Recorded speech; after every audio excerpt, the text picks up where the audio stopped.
পলিথিনের বিষয়গুলো এমনই যে পলিথিনগুলো এমন ক্ষতিকর বিষয় যা আমাদের পরিবেশের দূষণ করে এবং অতিরিক্ত ক্ষতি করে, যা আমাদের দেশের খুবই বিপজ্জনক অবস্থায় আছে। কিন্তু বিদেশিরা দেখুন কিভাবে এই পলিথিন বজ্রগুলো টুকিয়ে আগুনে পুড়িয়ে গালিয়ে ফিনিশ করে নিচ্ছে। দেখুন ডোলার দিয়ে ডলতেছে, এগুলো আবার শুকানো হবে, একটু রোদে দিয়ে শুকাবে, শুকায় শক্ত করবে।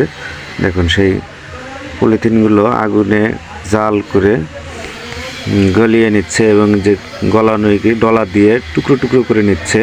কারণ এই পলিথিনগুলো খুবই ক্ষতিকর দিক। আমাদের দেশে যদি এরকম পলিথিন সংগ্রহ করে এরকম মেশিনে দিয়ে যদি সঠিকভাবে কাজে লাগাতো তাহলে অবশ্যই আমাদের দেশে উন্নতি সাধিত করতো। এই দেখুন শুকনো টুকরোগুলো এখন ভাঙতেছে, গুঁড়ো গুঁড়ো করতেছে হাতুড়ি দিয়ে।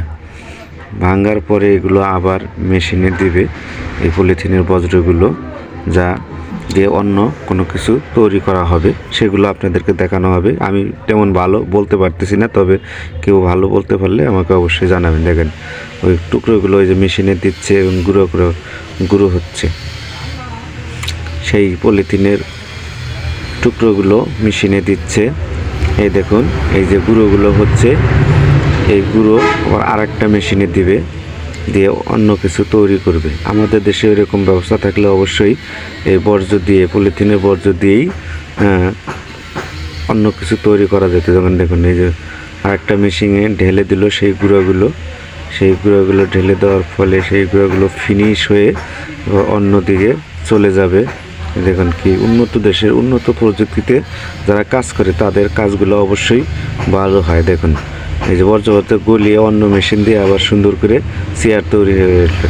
এগুলো দেশের জন্য অবশ্যই উন্নতিকর, দেশের জন্য গৌরবময়। আমাদের দেশে এরকম ব্যবস্থা থাকলে অবশ্যই হতো। দেখুন চেয়ার তৈরি হলো, চেয়ারের পায়া নেই কিন্তু স্টিলের 4টা পায়া লাগিয়ে দিল, কত সুন্দর করে চেয়ার তৈরি হলো। এরকম ব্যবস্থা আমাদের দেশেও থাকলে আমাদেরও দেশ অনেক উন্নতি সাধিত করতে পারত এবং যুবকদের কর্মসংস্থানও হতো। এই কর্মসংস্থানের ফলে অনেক যুবকরা সেই শিল্প কারখানায় কাজও করতে পারত, যার ফলে দেশের অর্থনৈতিক উন্নতি এবং পারিবারিক উন্নতিও হতো। কিন্তু সেই ব্যবস্থা আমাদের দেশে না থাকায় অর্থনৈতিকভাবে